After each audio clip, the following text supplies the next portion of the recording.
Please forgive me. Hopefully it's turning night time, so hopefully it's going to be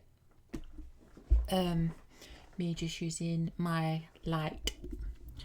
Anyway guys, hopefully welcome back to a video. Hopefully this one's going to be a loose women one about carers, and apparently hopefully there's I've watched just a clip of it. Hopefully apparently some money, I know it's an old video, hopefully the government, when was this brought out?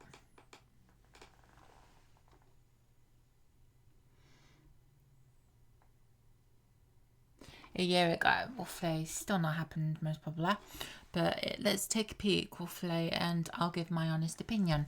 Set out the government spending plans, pledging to renew Britain yesterday. So there's more cash for defence and for housing, and an extra £29 billion per year for the NHS in England.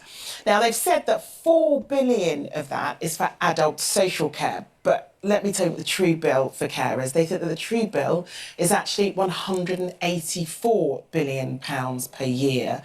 So the government giving £4 billion, one could argue, Jane, barely scratches the surface. And it does barely scratch the surface. I know it's not, it's a lot of money, it is. 4 billion, but in my opinion, the NHS is getting hella rise of money, whereas carers, at home carers, community carers, I've been a community care worker, so I know what it's like. The pay is absolutely crap, and the difference is you're working long hours, you're out travelling so many distances just to go to basically a house just to get paid. Sometimes you finish at midnight. I remember when I had this one call. I was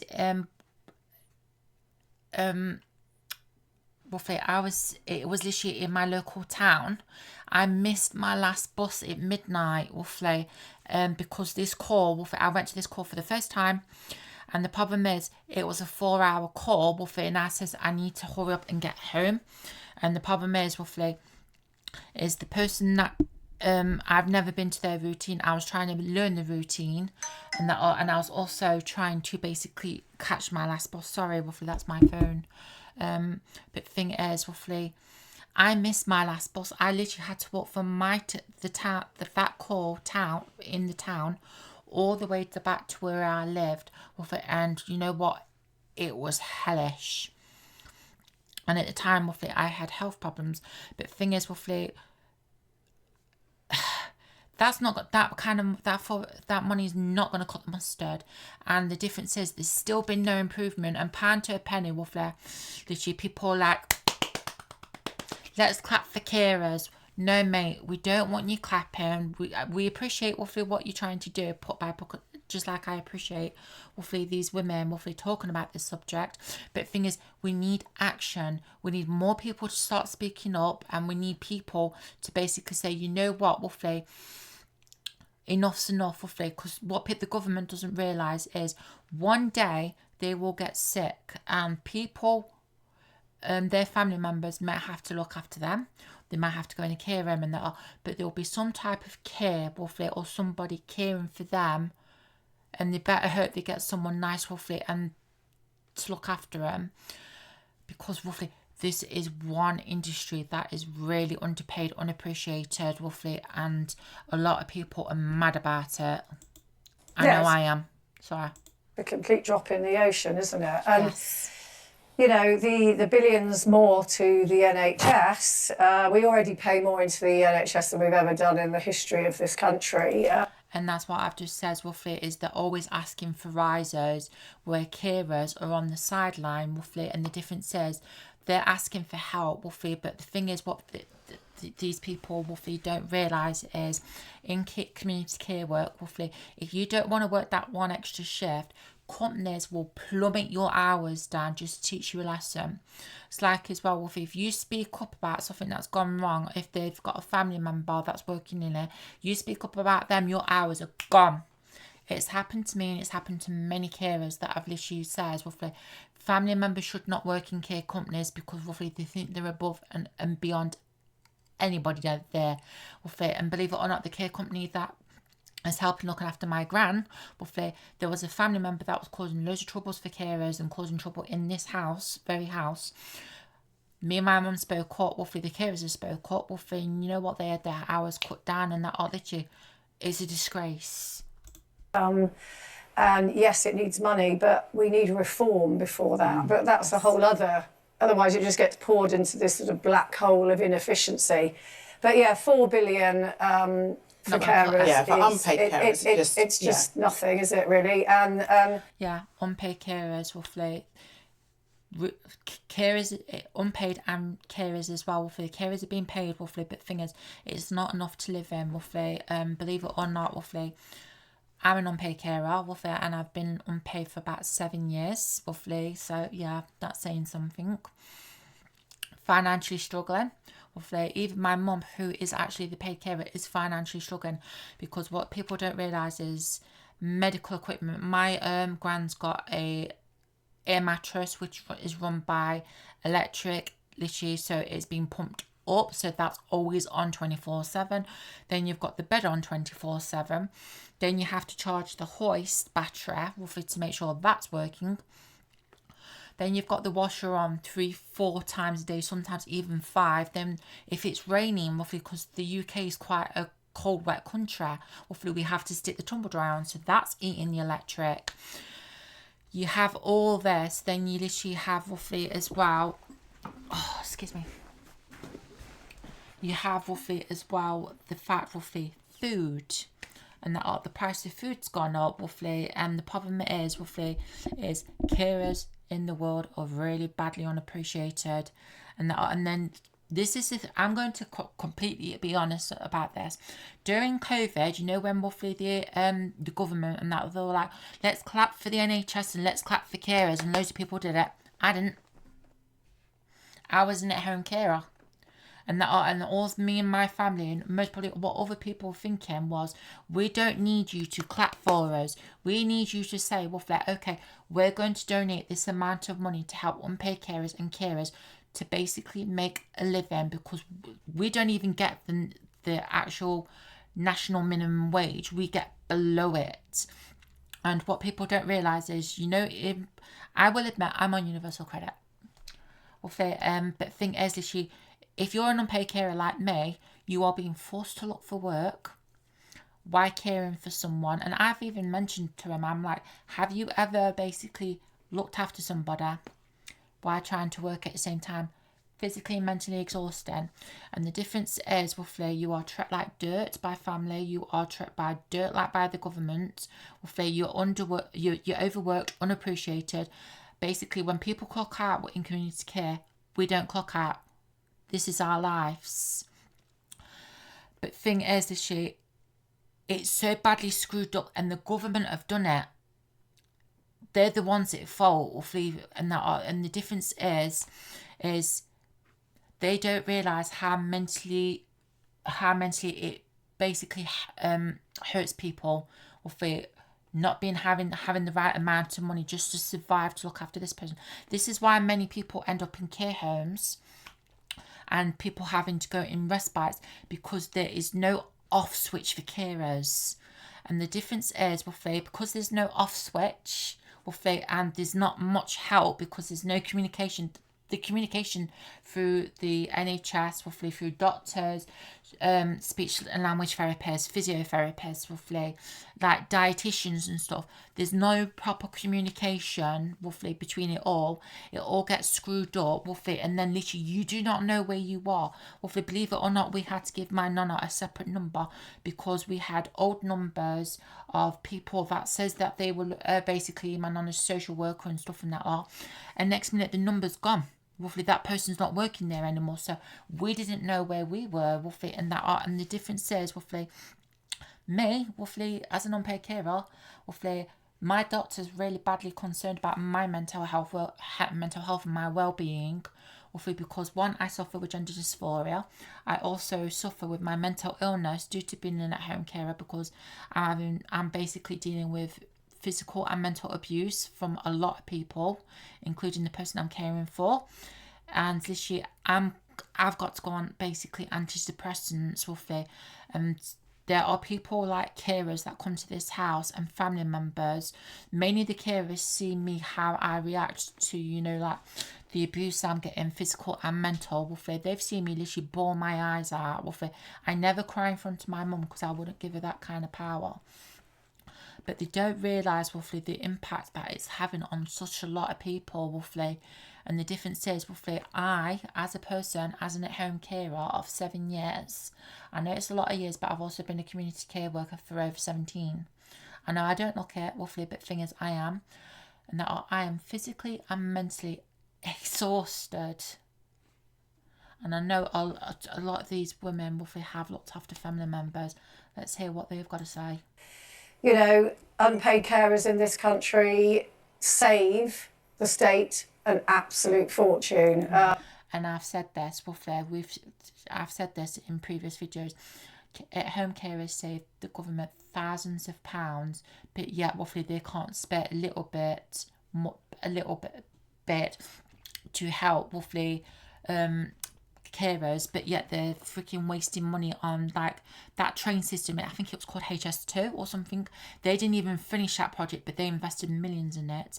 And then literally it's like as well, oh god, I forgot what I was going to say. But the thing is, they're spending money on stupid projects when they could be spending it on real cases like this, because a lot of carers are having to give up care work and looking after family members because one, literally it's underpaid, you're overworked, literally your mental health and physical health starts basically going down, and the difference is some people are having to sell their homes and stuff just to pay for people to be in care homes and that are literally, and the difference is care workers in care homes are overworked and that are literally they're in one spot just like we're in one spot and you're having to keep going back and forth, and now it's a lot.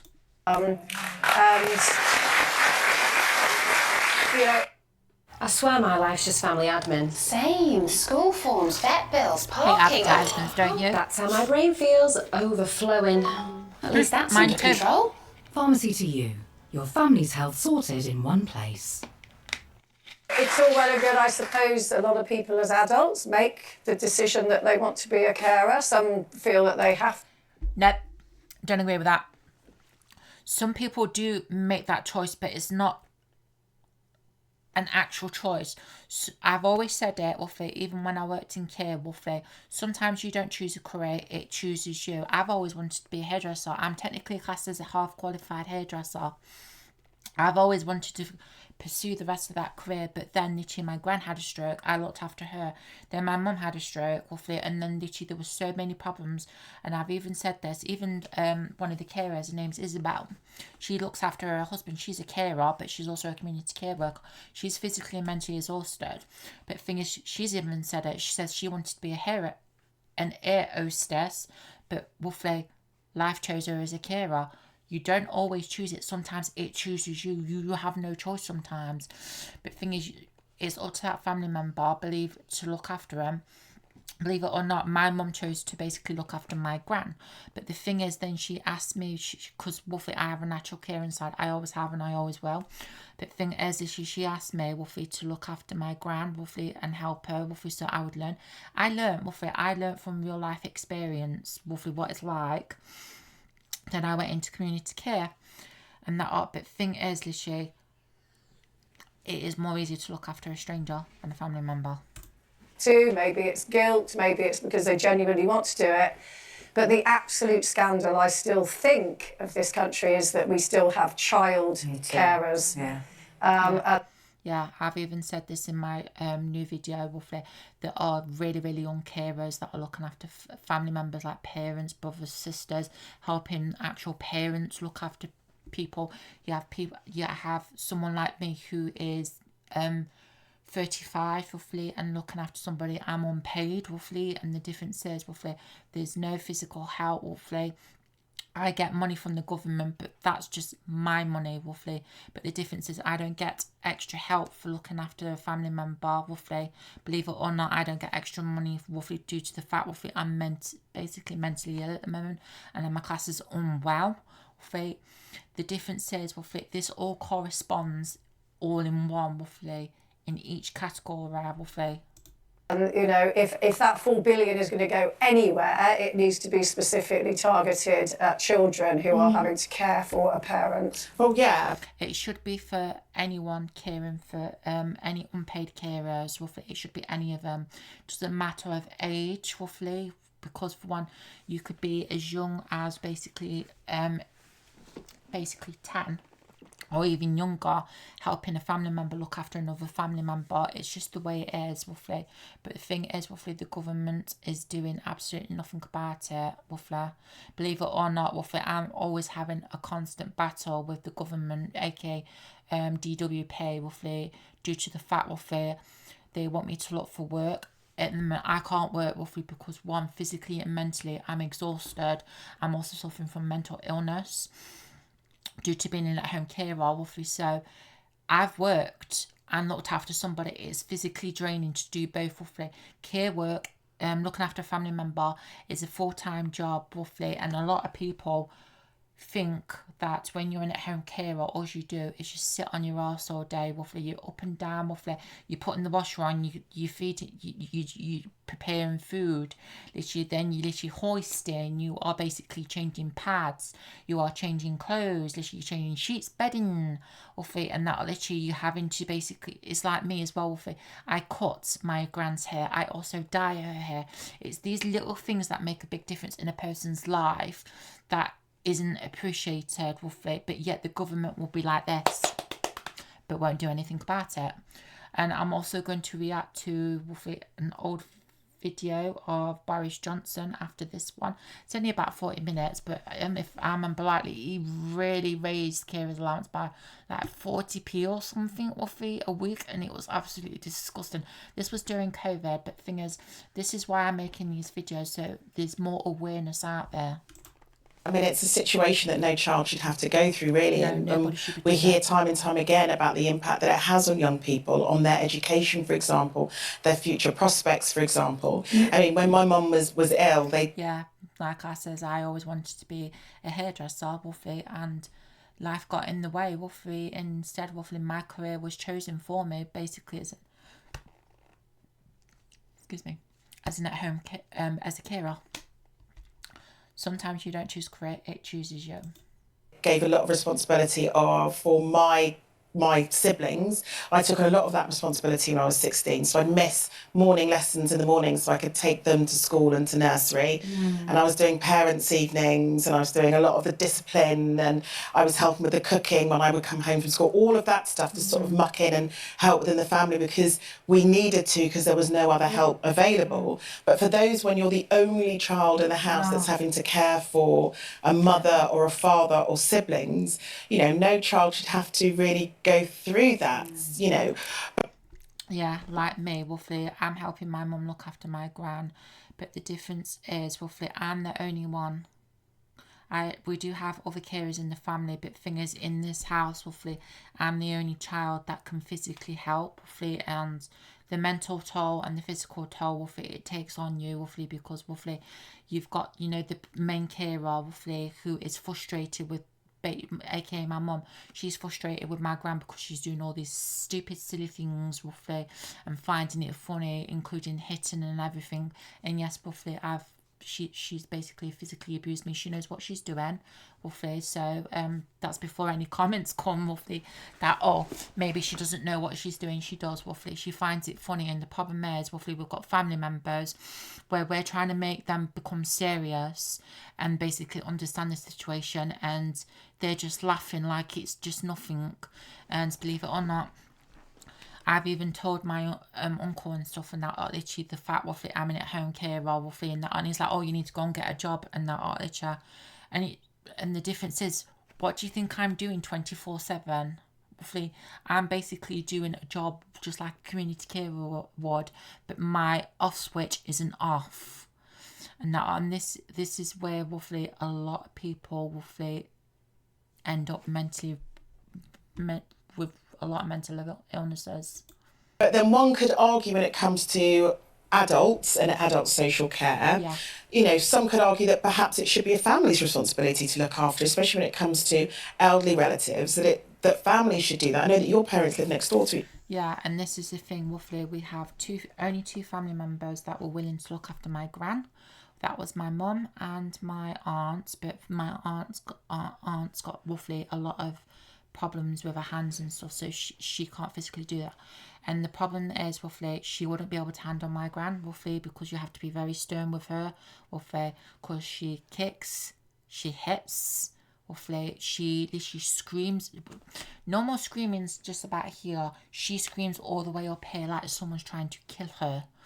No, literally, she throws tantrums. She stops eating for a couple of days, roughly, and she refuses a lot of drinks, roughly. She always wants the sweet stuff, and we don't do that in this house, roughly.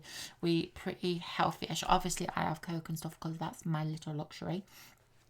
But the thing is, roughly, it falls down to the child, but believe it or not, roughly, my mum, literally, she asked me to help look after my gran, roughly. I did that, roughly, and the problem is, when I first started doing it, that's when the basically mental abuse came, roughly, from both my gran and my mum, roughly. And then literally, as we came to look after her again, roughly, because roughly, when she left the care home, because they were neglecting her, roughly, and she basically fell from a chair and stuff, and my mum basically says to me, roughly, because she was going on a peg feed to save her life, so she was getting food that way.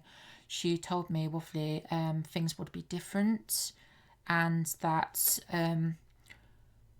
if I helped look after her, roughly, basically things wouldn't be like they used to be. Nothing's changed. And that literally, it's all the same, roughly, the same abuse, roughly, from family members. Oh, you should be doing this, you should be doing that, you should be doing more.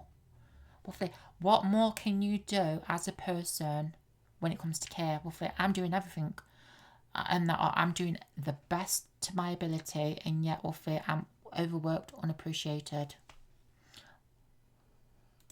Each other, don't Nick next door to you, don't they, Nance? Yeah, but I mean, I'm one of the really lucky ones because my parents are actually do look. I mean, it's lovely because they're right next door, so we help with food and all of that. But they do look after themselves. My dad's 92 this year. My mum's 87. Wow. So I mean, I am so blessed because I've seen my friends through it. I saw Kay going through it. I've seen you with your mum, who's and it's a lot. Yeah. And imagining people doing that with no support and no money on top is just too much. Yeah, I mean, that's the thing. I mean, Kate Garraway's given an interview today about caring for Derek and how she sort of sacrificed her own health. And, people might look at that, and people have looked at that, particularly unpleasant people. I think they go, oh, you're a TV presenter, you earn all this money, what's your It makes no difference what you earn. If you have to care for somebody 24/7, it has a drain, it has an effect on you. And she was saying that, she rang up a helpline at one point and said, I literally need some help here. And this woman said to her, unofficially, I get these calls all the time, just take him to A&E and leave him there. Now, what sort of a system is that? And of course, Kate's not going to do that. Yeah, this is the thing, roughly. There's not really much of a system for carers, roughly. There's respite, but we know from actual doing it, roughly, respite, roughly, my gran was there 2 weeks and then she fell out of a hoist. So yeah, roughly, you don't really get a break, believe it or not. When Nonna came back to live with us, roughly, she we were stuck in the house for 2 whole years, roughly, because we were trying to basically get a wheelchair, roughly. We were trying to get, roughly, a pathway done, roughly, so that she could get out. We've now got those things nearly 3 years later. And the thing is, roughly, this is what people don't get, is when it comes to the system, there are a lot of people that are waiting on a Red Cross list, roughly, that have their wheelchairs and the equipment they need, but they are waiting for district nurses, they are waiting for OT's approval. And literally, the system is broken. There's no communication. We've been told, roughly, there are people that are waiting on wheelchairs. There are people waiting on, roughly, chairs and stuff, roughly. And they've been on that list for ages because the OTs and stuff basically won't give the permission to release these kinds of equipment. But it's like that's the only way that you can get help in a crisis, in terms of when you're... I swear my life's just Yeah, I family don't admin. recommend that. Same. School forms, vet bills, parking. Oh. That sounds... Caring for somebody and you're at your wits' end with it. And you know, there are lots of people out there like that. There are a lot of people that cope very admirably, but there are a lot of people who are completely sandwiched, and that's between kids, you know, parents that need looking after, maybe other things in the family, and surely that doesn't make financial sense because people are going to get ill. they're going to have to give up hold their it. job. Yes, this is what people don't get is, well, if you're ill, you can't look after that person. And me and my mum, we tell people, you know, like carers and stuff and family members, if you are ill, do not come down or wear a mask. Because if we get ill, we can't look after basically my gran. Believe it or not, we've ended up really badly to the point that we're basically bedbound for 3 or 4 days. And then this year as well, we've also pulled our backs, basically caring. I've done this 4 times. And the difference is my mum is 5'1", I am 5'10". So the bed has to go at her level. So I'm physically forcing my body and hunching over just to do moving and handling. This is what people don't talk about, is how it physically affects your body and how mentally it screws you up. Yeah, and then give up their job, or then maybe end up in, you know, in hospital themselves. Especially as you get older and you're maybe having to lift another partner. I mean, it makes sense to give carers real support at home. I think, because it's always nicer for the person. But a lot of the time, they're not people who go, what about me? What about me? You know, you're a selfless person. You're looking after somebody. You're giving everything. You're forgetting your own sense of self within it all. And you're not the kind of person that's going to go to the front of the queue and say, I need help. No. Yeah. But in a way, Exactly. you know, the state takes advantage of that, because if you're not making a noise, they're not going to give you anything. Yeah. No. And how was it when you were looking after your mum? Well, my mum lost her partner and we started to realise that something wasn't right with her. And then gradually we realised that she had dementia. And so me and my 2 sisters, so she went into a Marie Curie home in Hampstead. And the last time she went Because out... that was for cancer then, right? Yeah, but they couldn't operate on her because she was too frail. And then we realised that something was wrong. And she went into Marie Curie and was there for 5 months. So me and my 2 sisters would be there every day. One of us would be there with her. And then eventually she came home and one of us would stay with her every night. But she really, really struggled, and we struggled as well. Yeah. But, my mum is living with dementia, and for a period of time, I tried to care for her in my house, and it was a nightmare. She didn't want me looking after her. I didn't want to be looking after her. We fought like cat and dog. It was... Same here, This is the thing, it causes so much tension, just like it does in our house, just like she's just explained, In my situation, my mum's frustrated with my gran, so who's the next person that she can take that frustration out of? Right here. And the difference is, even when I'm making myself vocal about how I'm being treated, I'm the bad guy. And it's a never-ending circle. And you know what? It's so draining. Hellish. I'm not going to lie, you know, I love her dearly. And the problem is, me and my mum are the same. In the end, I managed to get her in. Yeah, me and my mum are the same, We're both scorpions, we're both stubborn, and we both won't back down, And the problem is, our personalities clash. We're a care home.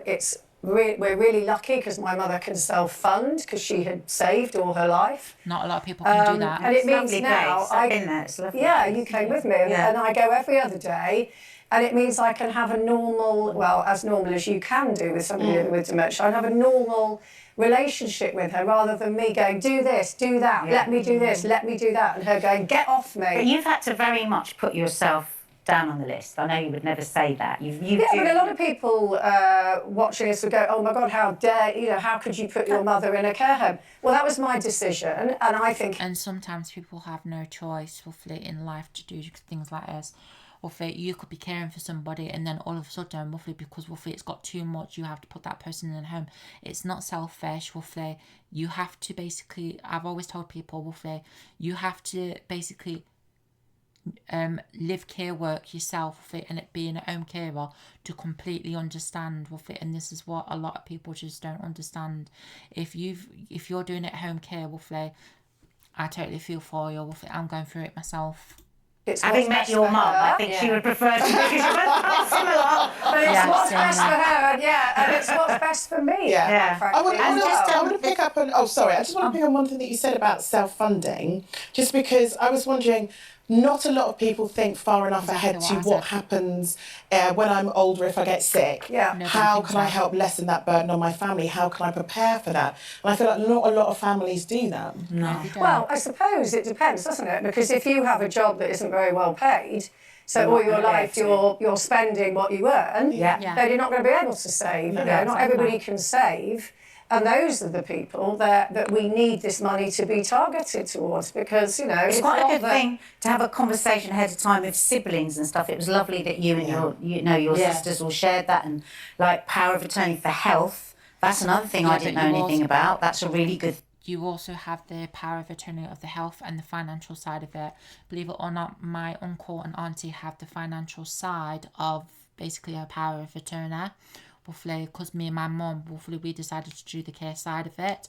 We didn't want any part in that because the problem is when you have that kind of power, there's so many problems. Roughly, my uncle Lee, roughly, £200 went to my auntie, roughly, and he completely forgot where it went. My uncle Lee, roughly, basically went off on a rant, roughly, and that, like, calling my uncle a thief and that, like, but I knew where the money went. I told him, roughly, and then my uncle tried starting on me, which was starting to affect my mental health. And I told him, I said, don't even fucking go there. I said, don't make me the bad guy, roughly. I says, roughly, how dare you, roughly, go at me, roughly, when I'm literally looking after your mother, roughly. And this is the thing, roughly, is people will just blame you, roughly. They'll basically make you feel roughly like you're nothing, like basically you're a pebble in a shoe, roughly, and that's what happens a lot in care work. Thing to have so That you you can can make do in decisions. advance. They're separate. Yeah. Financing and health. Health is a different thing. Separate thing. Because you might know what they wanted and they might not be able to say that, and then the decision can be taken out of your hand. I just wanted to read this here from Yvonne, who says, I've not worked for just over 2 years. My health feels like it's getting worse this year, especially after having pneumonia. But I wouldn't be without my lovely hubby Neil, who does a lot for me and still works full time. His magic cuddles make me feel better for a while. Oh, and I bet for so many carers. In fact, we've got an audience member here today. Believe it or not, roughly, me and my mum and that, we don't cuddle, roughly, we're not a family of cuddlers and stuff, so yeah. Angela, oh, it's so lovely you're getting a bit of time off because Angela Yeah, looks after and I bet it's her, lovely. both her cares for her child and her husband, and it is about getting that time for yourself. Whatever your financial situation is, the physical and mental pressure is there, isn't it? It's a lot, and you have to put yourself down in the list. And you have to make sure you do look after yourself. So if there are any unpaid carers who are watching us right now, let's give them a huge round of applause. Right, I'm going to end it right there, roughly, on the clapping. But thing is, like I've said, roughly, we need more videos of, like, loose women, roughly, this morning and that, like, talking about how badly the care system is, roughly, and how carers are unpaid, roughly, and that, and how, roughly, that money should stop going to the NHS. I completely agree, roughly, that now, roughly, the system, roughly, has gone completely off scale. I've got a cousin who works for the NHS, but thing is, we need to start focusing on care workers now, roughly, because the problem is, roughly, the money's going to the NHS. It's going to stupid places, and money's being spent. Taxpayers' money's being spent on stuff, roughly, that is not necessary. When we could it's like new bins and stuff, roughly. We don't need that. Let's put it back into the system. Let's fix the care system, because you can't fix the NHS without fixing the care system first. Let me know your thoughts, roughly. I'm sorry if this video is very long, roughly, but I had a lot to say on this.